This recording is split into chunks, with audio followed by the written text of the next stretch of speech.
உங்களுடைய கம்யூனிஸ்ட் தோழர் வந்து ரொம்ப தெளிவா அரசியல் படுத்துறாங்க உங்களை. இங்க வந்து யார் வேணாலும் வரட்டும், என்ன வேணாலும் பேசட்டும், அவங்களுக்கு எல்லாத்துக்கும் உரிமைகள் இருக்கு, அந்த சுதந்திரம் இருக்கு. நம்ம எதை எடுத்துக்கணும்ன்றத நம்ம தான் முடிவு பண்றோம் அப்படின்றது.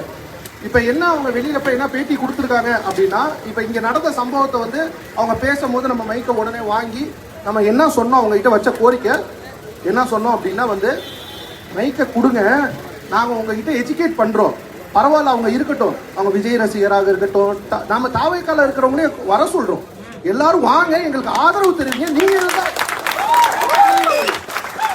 நீங்க இன்னைக்கு வந்து இப்ப எப்போதுமே வந்து பாத்தீங்க அப்படின்னா வந்து ஒரு கருத்தை சொல்லக்கூடிய ஒரு கிளாஸா இருக்கட்டும், இல்ல எந்த ஒரு இடமா இருக்கட்டும், ஒரு 10% பேர் நம்ம இருப்போம். ஓகே, பின்தொடர்றதுக்கு ஒரு 90% பேர் இருப்பாங்க. எத்தனையோ பேர் இப்ப தெரியுமில்ல, நம்ம வந்து வேட்பாளரே யாருன்னு தெரியாம அவ்வளவு பேர் ஓட்டு போட்டவங்க நிறைய பேர் இன்னைக்கு இருக்கக்கூடிய ஒரு சூழ்நிலைகள் இருக்கு.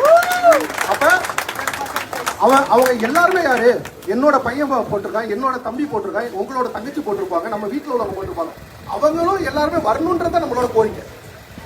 அவங்க ஏதோ ஒரு விஷயத்துல இங்கேருந்து ஒரு சவுண்ட் வந்துச்சு அப்படின்றதுக்காக வந்து அவங்க வந்து என்ன சொல்லியிருக்காங்க அப்படின்னா வந்து, இது வந்து டெமோக்ராட்டிக் கூட்டமே இல்லை, அவங்க மைக்கை வந்து நம்ம அபகரிச்சு இங்க வந்து பேசவே கூடாது அப்படின்றத நம்ம வெளியில அனுப்பிச்சோம் அப்படின்ற மாதிரி ஒரு கருத்தை வந்து பதிவு பண்றாங்க.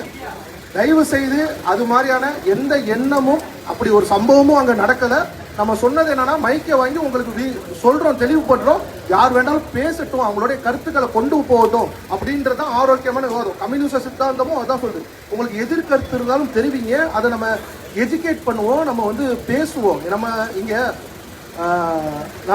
இந்த காக்ரோச் ஜனதா பார்ட்டியோட அவர் ஃபவுண்டர் வந்து அவர் வந்து இறங்கும் போதே, அதோட லீடர் வந்து அபிஜித் வந்து இறங்கும் போதே அவர் தூக்கிட்டு வந்தது வந்து அண்ணல் அம்பேத்கர் அவர்களுடைய ஒரே ஒரு இது தான். அதை தவிர வேற யாரையுமே அவர் முன்னெடுத்து கொண்டு வரணும். வேற தலைவர்கள் எத்தனையோ தலைவர்கள் இருக்காங்க. ஓகே, அப்ப அங்க சொல்லக்கூடியது என்ன, இன்னைக்கு அண்ணல் அம்பேத்கர் வந்து எப்படி வேணாலும் உங்களை எஜுகேட் பண்ணியிருக்காங்கள. இப்ப வந்து இப்ப நம்மளே இங்க சொல்லுவோம்ல, அடித்தால் திருப்பி அடிப்போம், அதெல்லாம் நம்ம டயலாக்ல சொல்றோம், இங்க சில தலைவர் சொல்றாங்க. ஆனா அறிவார்ந்து சிந்தி, அறிவார்ந்து உன்னோட இது பண்ணு, நீ அதிகாரத்துக்கு போ, அறிவு சார்ந்த அதிகாரத்துக்கு போறதா அண்ணல் அம்பேத்கர் சொல்றாங்க. ஸோ எந்த ஒரு விஷயத்தையும் வந்து நம்ம சிந்தித்து செயல்படணும், எல்லாத்தோட கருத்தையும் நம்ம ஏற்றுக்கொள்ளணும் அப்படின்றதான் இங்க இருக்கக்கூடிய கோரிக்கை.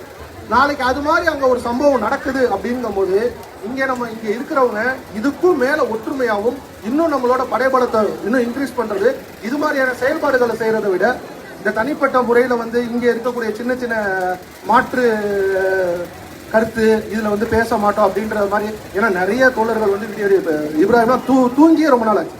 ஸோ அவங்களாம் வந்து நமக்காக பிரபாகரன் இருக்கா, பிரபா எங்க. ஸோ நிறைய தோழர்கள் வந்து இங்கே ராவும் பகலமா அவங்களாம் எவ்வளோ தூங்குனாங்கன்னே தெரில. 5 நாளும் வந்து அப்படியே முடிஞ்சு நம்மளாவது போயிட்டு ரெஃப்ரெஷ் ஆகிட்டு வரோம், அவங்க இங்கேயே இருக்காங்க. ஏதோ ஒரு நல்ல காஸ்டாக இருக்கும்போது இங்கே வரவங்க வந்து ஏதாவது ஒரு மேடையில் சொல்லும்போது அவங்க டைமிங் சொல்கிறாங்கன்னா டைமிங்கை கொஞ்சம் கேட்டுக்கோங்க, அந்த டைமுக்குள்ளே போங்க. அவங்க ஏதாவது ஒரு காசு சொல்லுவாங்க, அதை வந்து கொஞ்சம் அட்ஜஸ்ட் பண்ணி போகும்போது வந்து எல்லாருக்கும் ஆரோக்கியமாக எல்லாருமே பேசணும் அப்படின்றத நம்மளுடைய நோக்கம். எல்லாருமே அவங்களோட கருத்துக்களை பதிவு பண்ணுங்க அப்படின்றது.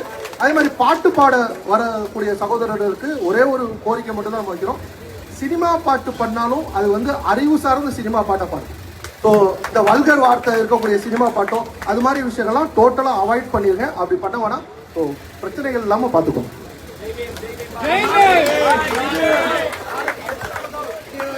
எது நடந்தாலும் இங்கே எவ்வளோ பலமா நம்ம இருக்கோம், மற்ற மாநிலங்கள்ல என்ன பலமா இருக்கோன்றத பொறுத்து தான் வந்து, அதாவது கூட்டங்கள் எந்த அளவுக்கு நம்ம பலமா இருக்கோமோ அதுதான் வந்து நம்மளோட வெற்றிக்கான ஒரு தீர்வாக இருக்கும். ஸோ தயவு செய்து எல்லாமே பொறுமை காத்து இருக்கு.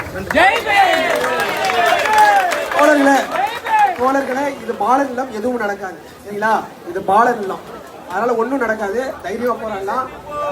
பேசக்கூடிய தோழர்கள்